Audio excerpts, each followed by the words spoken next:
Cleveland. And so, Graziano, let's run the hurry up. An AFC North quarterback theme beginning in Cleveland. What can we tell us about Shedeur Sanders and the day he had yesterday? Shedeur Sanders is going to start the next game for the Cleveland Browns, they announced yesterday. He did something that most Browns quarterbacks don't do, which is win the game.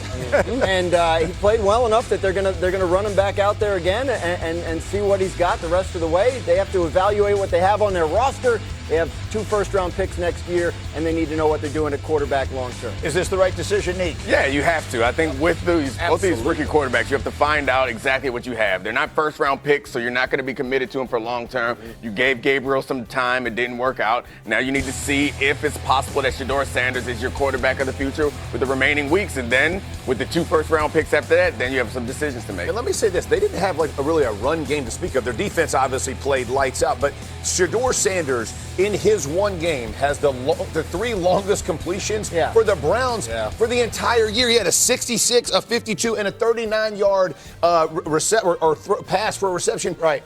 This is a season, y'all. This is his first start. He's got the 3 longest completions for the team. He obviously pushed the ball. He earned the right to go start again, which I appreciate. And again, did he beat the world? No, but he did enough to get the win. That's important. The 66 was a screen. Hey, count it. Did you not count? Hey, you see how accurate the pass was? Stafford's 1-yard touchdowns is a throwing touchdown because he's got like 10.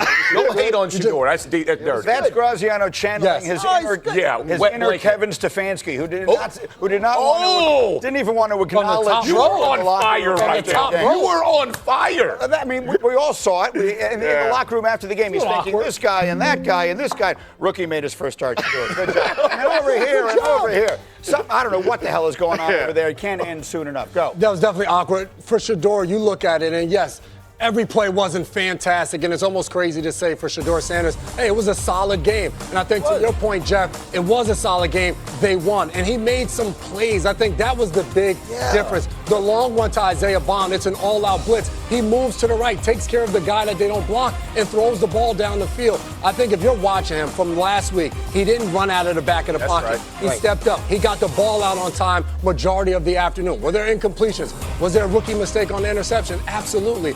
But it was a good performance from Shedeur. Positivity. Absolutely. Let that rub off on the guy that you're right. No. Listen. He took 1 sack. That was my favorite stat for the game. Like against Max Crosby and the Raiders, they can sack quarterbacks. So he looked like he belonged. I think it's a no-brainer to run him back out. He looked like a young developmental quarterback getting his first start. More good than bad. And this candidly should have happened a long time ago. But on we go. Staying in the division, the next update is on Lamar Jackson. Yeah. You remember that operation where you would draw a card and you'd have to pick the body part out? Yeah. So 2 weeks ago, he's on the injury report with a knee. Last week it was an ankle. Yesterday it's a toe. He misses their walkthrough. He's going to play Thursday night. They're managing him through the week, but he's obviously very banged up, and it seems like it's showing up in his performance. He's really not running the ball at all, and they're not generating explosive plays. If you looked at him since he's come back, he has not looked like Lamar Jackson. And he looks hesitant, and I don't mean that I just mean he's protecting his body, which we all do, right? It matters for him. He understands being there matters, but he is definitely not full strength, full go Lamar Jackson. And it translates. For a team that was the best in the red zone last year is now among the worst in the red zone this year. And those 4 points that they're giving up when they go down there because they're forced to kick so often. Because you'll see in this game, Lamar steps up as if he's going to scramble. And it's him and a linebacker. And rather than choosing to beat the linebacker to the edge, which we know he can do, he tries to shake him and get a couple yards and goes down. And you can see that there's something different about him. I want to be clear that I understand what you're saying. He had the hamstring, missed multiple weeks of that. What you're saying is since he came back from that, he just hasn't looked like the same player. No, it's been clear, and I think it shows up most in those important situations where having a superstar quarterback is what puts you over the top. Yeah. They don't have one right now. That's right.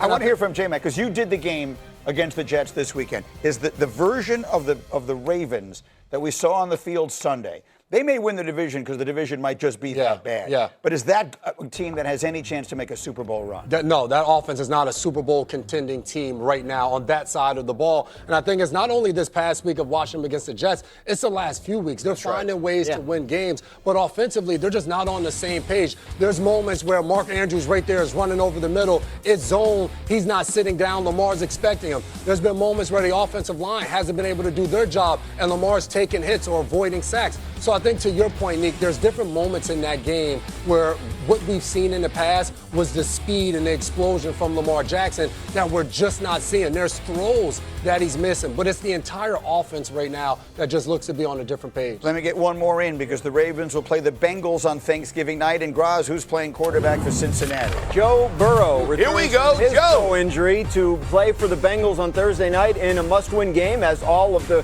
Bengals' remaining games will be.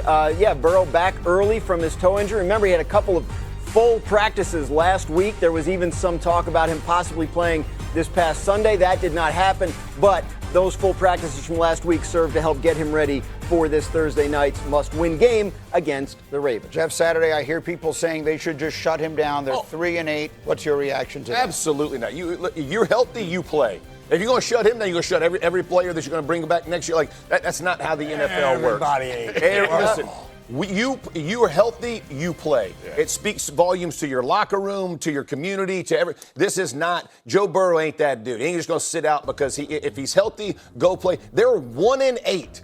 Without him. I don't care what you get back in that locker room and you show everybody there is a chance. I mean, it's a very small chance, but there is a chance they can win this thing out and go to the playoffs. You do not bench your franchise quarterback because your season's gone bad. Yeah, I think at this point, while you still have a chance, it's important if your quarterback can play to put him out there. If it gets out of reach, he is your quarterback who also has been quite injury prone. I think there's another conversation to be had. Right now, it's unrealistic, but it's possible. He wants to play, and to your point, the culture setting point, that all feels fine and good until something happens. And I know that he can't further re-injure this specific injury, this toe, but Joe Burrow has not been the most durable quarterback in the league since he's gotten here. What I'm interested in seeing with Joe Burrow back out there on Thursday, all we've talked about was this Bengals defense. And we've said it, unless Burrow's going out there to play safety, it doesn't really matter.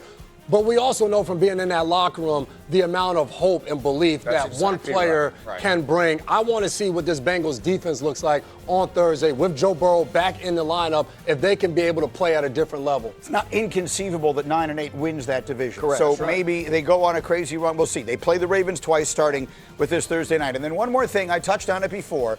Dan Graziano had a tweet on Sunday morning as Aaron Rodgers took the field. I'll let you read it, Dan, because you're the one who typed it. It was just, eyes and ears of the fan on the field there. Like, what's Aaron Rodgers up to? And this is what he did. He got there. He walked around the field.